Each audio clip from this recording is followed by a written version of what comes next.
Presiden Jokowi memastikan keempat menterinya akan memenuhi panggilan MK dalam sidang sengketa Pilpres hari Jumat nanti. Presiden mengarahkan kepada para menterinya untuk menjelaskan tugas dari tiap-tiap kementerian terkait pembagian bansos saat tahapan Pilpres berlangsung. Saat ditanyakan tentang politisasi bansos yang dituding tim paslon 01 dan 03 dalam sidang sengketa Pilpres, Presiden Jokowi enggan berkomentar. Sebelumnya, Hakim Konstitusi memutuskan memanggil 4 menteri tersebut untuk menjelaskan tentang pembagian bansos saat tahapan Pilpres berlangsung.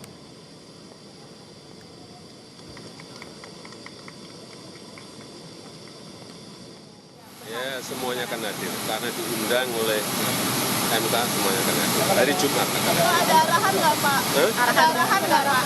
Nanti sebelum para menteri. Ya, menerangkan apa yang sudah dilakukan masing-masing menteri.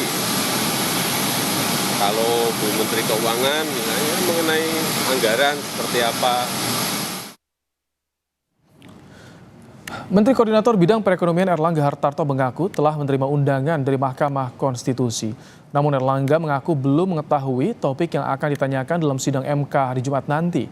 Meski begitu, dirinya dan 3 menteri lain mengaku siap jika pertanyaan akan mengarah pada mekanisme penyaluran bansos. Ya, insya Allah saya hadir. Undangan sudah saya terima tadi malam. Ya, tentu kami lihat undangannya dan juga apa yang diharapkan dari pemerintah. Tentu kita akan menjelaskan mengenai mekanisme APBN, kemudian bicara mengenai bansos, bicara dengan perlinsos, dan berbagai hal yang sifatnya pemerintahan saja. Senada dengan Erlangga, Menteri Koordinator Bidang Pembangunan Manusia dan Kebudayaan Muhadjir Effendi juga memastikan akan memenuhi panggilan Mahkamah Konstitusi dalam sidang lanjutan sengketa Pilpres. Muhadjir mengaku Presiden sudah mengizinkan dirinya hadir Jumat nanti. Nggak ada persiapan, kan mau ditanyakan semua yang selama ini sudah kita lakukan saja. Siap hadir Jumat, Pak? Siap hadir. Insya Allah. Mestinya saya harus ke Mesir mengantar bantuan tadi yang dilepas oleh Bapak Presiden. Tapi karena ada panggilan dari MK, tadi malam baru kita putuskan untuk memenuhi panggilan. Tapi wajib melapor ke Presiden dulu nggak sih Pak kalau ada panggilan dari MK ini? Iyalah, kan pembantu Presiden. Berarti udah lapor Pak ke Presiden? Presiden kan juga sudah tahu. Jadi sudah diizinkan Pak Jokowi berarti? Diizinkan. Keempat Menteri Jokowi menyatakan siap memenuhi undangan Hakim MK untuk memberi keterangan mengenai tupoksi masing-masing kementerian tentang kebijakan penyaluran bansos saat masa tahapan Pilpres. Lalu sejauh mana keterangan keempat Menteri Jokowi ini bisa menjelaskan soal alokasi bansos secara besar-besaran di masa Pilpres? Kita akan bahas bersama dengan staf khusus Presiden Bidang Hukum, Dini Purwono, dan juga dosen Fakultas Hukum Universitas Hasanuddin Makassar, Profesor Hamid Awaludin. Selamat petang, Mbak Dini, Prof. Hamid. Selamat petang, Mas Ibrahim. Baik, Prof, yang pertama ingin ke Prof. Hamid. MK sampai memanggil 4 Menteri Jokowi. Menurut Anda ini sebuah terobosan dari MK atau bagaimana catatan Ya, Anda? menurut saya iya. Artinya ini adalah sinyal dari MK bahwa dalam rangka menyelesaikan sengketa Pilpres 2024 tidak fokus dan berkutat pada hitung-hitungan TPS. Berapa jumlah TPS disinyalir ada kecurangan, kemudian beberapa persen di antara sekian ratus ribu, dan sebagainya. Apa ada saksi melihat pencoblosan sebelum masanya mencoblos.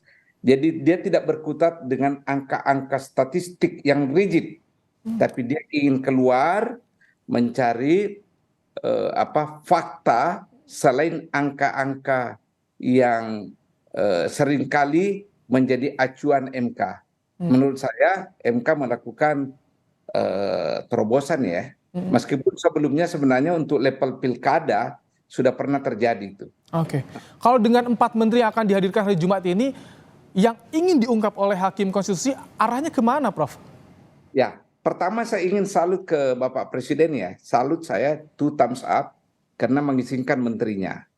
Saya kira MK, para hakim akan bertanya kepada keempat menteri kita itu tentang besaran anggaran APBN untuk untuk bansos berapa, kemudian tambahannya berapa, kemudian mekanismenya, terutama ini soal mekanisme ini, mekanisme pengeluaran uang itu gimana, lalu mekanisme pembagiannya, distribusinya, distribusi dalam konteks berapa, kepada siapa, dan di mana orang itu.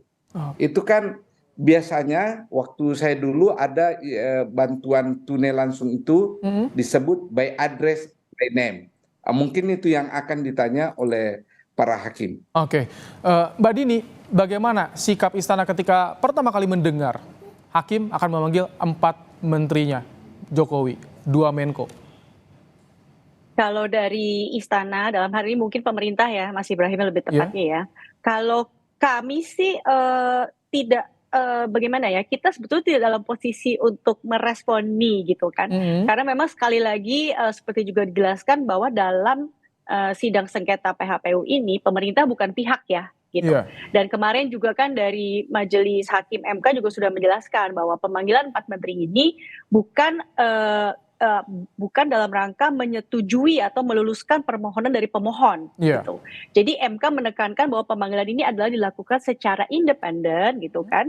Karena memang dalam hal ini Majelis Hakim MK menganggap bahwa ada keterangan gitu yang mereka perlu dengar gitu kan dalam rangka nanti memutus perkara ini gitu dari para individu-individu ini yang mana adalah 4 menteri itu gitu Mas. Jadi mungkin perlu diluruskan gitu ya bahwa sekali lagi pemerintah bukan pihak, dan seperti tadi juga kita sudah dengar langsung dari Pak Jokowi, dari Pak Presiden bahwa tidak ada keberatan apapun gitu, bahwa MK memang kita juga menyadari gitu kan, yang mengakui bahwa MK itu punya kewenangan untuk memanggil siapapun juga gitu. Jadi kalau dipanggil pasti harus hadir gitu kan. Tidak perlu tapi ini siapapun kan juga. Yang disorot soal dugaan adanya campur tangan pemerintah ketika bansos yang berkaitan dengan pencoblosan. Memang bukan yang terkait pemerintah tapi disinggung dalam gugatan-gugatannya. Nah itu bagaimana sikap istana ketika mendengar itu Mbak Dini?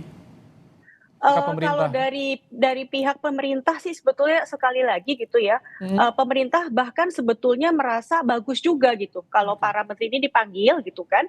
Jadi memang kita semua gitu kan dalam persidangan itu, majelis hakim dan juga masyarakat secara luas bisa memahami gitu kebijakan-kebijakan yang diambil oleh pemerintah gitu kan, yang kebetulan memang timingnya jadi bersamaan nih dengan proses pemilu gitu kan Mas. Karena dugaan ini kan timbul karena memang timingnya ini bersamaan gitu.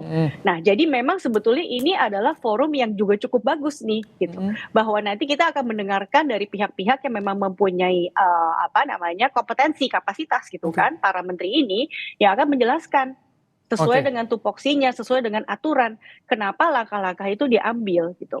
Dan nanti mungkin memang bisa kita lihat bersama gitu ya, dan mungkin juga menjadi bagian PR besar nih dari pemohon gitu untuk membuktikan kausalitas sebab akibat langsung ya Mas gitu kan, dari tindakan-tindakan kebijakan pemerintah ini gitu kan, yang dipermasalahkan apakah betul itu mempunyai akibat langsung terhadap suara. Karena kalau kita lihat sebetulnya kalau dibilang katanya bansos mempengaruhi kan gitu ya, elektoral besarnya gitu kan Mas. Tapi kalau kita lihat secara objektif suara 02 nih yang dipermasalahkan dalam hal ini ya, di luar negeri ada bansos nggak ada. Nggak ada bansos tapi justru suaranya dia besar sekali di sana. Bahkan kalau dibandingkan dengan perolehan suara lokal yang di luar negeri lebih besar kan, di atas 60% sekian. Yang di dalam negeri malah hanya 50% sekian, itu satu. Kemudian dua, kalau kita lihat statistik gitu kan, untuk daerah Aceh gitu, Sumbar tetap ada bansos, tapi kalah juga gitu. Jadi mungkin itu ya menjadi titik berat gitu. Sebab akibat kalau dugaan ya boleh saja gitu. Tapi kan kita nggak bisa menghukum orang karena dugaan. Jadi harus dibuktikan bahwa ini ada sebab akibat langsung. Nah itu dia. Prof Hamid, kalau Anda melihat nanti bagaimana keterangan dari menteri ini seberapa signifikan? Kalau tadi kalkulasinya tidak hanya soal hitung-hitungan angka, perbedaan selisih, tapi juga ada hal lain yang ingin digali oleh hakim, Prof Hamid. Ya, saya kira ini apa yang dikatakan Ibu Dini ini ya, tentang keterkaitan. Saya kira fokus para hakim ada di situ. Apakah ada hubungan kausalitas antara bansos dengan perolehan suara pasangan tertentu? Nah, dari alur itulah yang dia akan pakai untuk membuktikan alegasi yang diberikan oleh pemohon terhadap kasus ini. Jadi menurut saya, dua-dua saya apresiasi ini. Saya apresiasi Presiden Jokowi yang memberi izin kepada para pembantunya. Saya apresiasi kepada Mahkamah ya untuk memanggil keempat menteri itu dalam rangka melakukan klarifikasi. Biar gosip itu, biar asumsi itu, biar tudingan itu jadi jelas adanya. Pak Hamid, maaf saya potong Pak Hamid. Sebelumnya kan tidak ada nama Pak Muhadjir Effendi yang diusulkan oleh 01, 03, tapi ketika akan dihadirkan oleh MK ini posisi Menko, ada 2 Menko. Apa yang akan disasar oleh Hakim MK yang akan dicari dalam Pertama Pak Muhadjir itu kan Menko bidang pembangunan manusia. Pembangunan manusia. Itu kan kualitas manusia ada di portofolio beliau. Kualitas dalam konteks gizi, kualitas dalam konteks status sosial ekonomi, ya tentu di benak mahkamah ini bahwa Pak Muhadjir pasti mengetahui ini. Di mana signifikansinya bansos terhadap peningkatan ataukah penurunan kualitas gizi, kualitas seterusnya dan sebagainya. Kalau Pak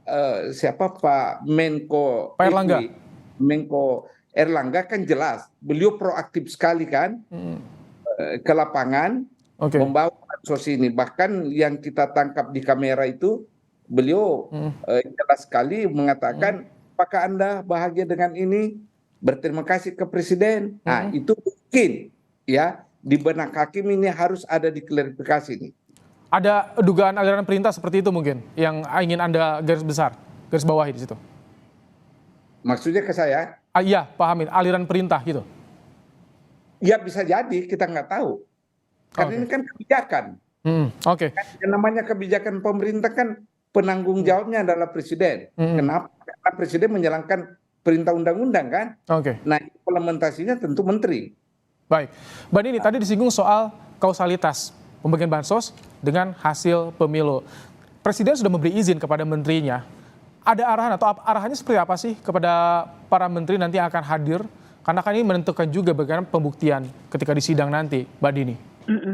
Tidak ada arahan apa-apa ya, Mas. Seperti yang juga kita dengar Pak Presiden Jokowi juga sudah menyampaikan, ya yang dipanggil ini para menteri, ya silahkan dijelaskan saja gitu kan, apa saja yang sudah dilakukan, kebijakan pemerintah, sesuai tupoksi kementerian masing-masing itu. Jadi tadi kita dengar Pak Muhadjir juga bilang tidak ada persiapan khusus gitu ya, bahwa ini sekedar hanya menjelaskan saja gitu, informasi yang memang sudah ada gitu sebelumnya. Begitu. Yang saya khawatirkan kalau keterangan keempat menteri nanti ini ada yang berbeda satu sama lain. Nah, itu akan jadi persoalan. Perdebatan dan polemik berkepanjangan. Ya. Mbak Dini, ini kan menteri-menteri yang dia kan pembantunya Presiden, bawahannya Presiden. Dan Presiden ini yang disasar, kita dengarkan di gugatan sidang MK yang disasar oleh 01 dan juga 03.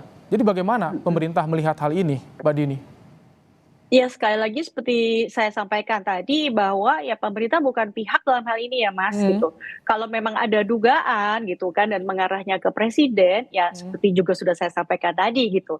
Silakan nanti mungkin di proses pembuktian gitu kan dibuktikan bahwa alegasi-alegasi gitu kan kebijakan pemerintah yang dituduhkan itu memang mempunyai hubungan langsung gitu, sebab akibat langsung, kausalitas dengan perolehan suara itu gitu. Jadi kalau dari Presiden sih ya silakan saja proses ini berjalan gitu, bahwa memang secara aturannya kita tahu bahwa yang namanya sengketa PHPU gitu kan Pilpres itu pemerintah bukan pihak.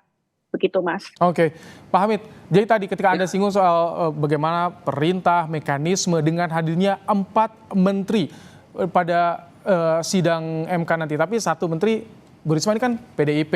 Ini bagaimana Anda bisa membaca, menambah keyakinan Hakim MK dalam memutus soal sengketa Pilpres ini, Pak Hamid? Ya, itulah yang saya khawatirkan. Kalau di antara 4 menteri itu ketika ditanya oleh hakim, itu ada pertanyaan yang sama dijawab oleh menteri yang berbeda dengan jawaban yang berbeda. Tapi konteksnya sama. Itu yang saya khawatirkan sekali. Dan itu bisa menjadi polemik berkepanjangan. Tetapi kalau memang konsisten pemerintah mengambil kebijakan ini dan benar-benar semua menteri dilibatkan, saya kira konsistensi jawaban itu bisa dijamin. Ini tergantung dari jawaban masing-masing menteri. Karena ingat, hakim itu jago dalam bertanya. Jago dia menghubung-hubungkan fakta satu dengan fakta lain. Itu kalau misalkan nanti pertanyaannya sama tapi jawaban beda, dampaknya bagaimana analisa Anda? Persepsi hakim seperti apa nantinya, Prof. Hamid? Ya, persepsi hakim bisa melihat bahwa terjadi ketidakkonsistenan dalam pengambilan kebijakan. Itu yang pertama muncul di benak hakim. Sehingga hakim bisa saja mengatakan bahwa alegasi yang dilakukan oleh para pemohon ini mendekati kebenaran ataukah ada unsur kebenarannya. Karena yang mau diuji ini adalah kebenaran hubungan kasualitas antara bansos dengan suara. Baik. Tadi bukan yang lain-lain, hubungan kasualitas yang mau diuji nih.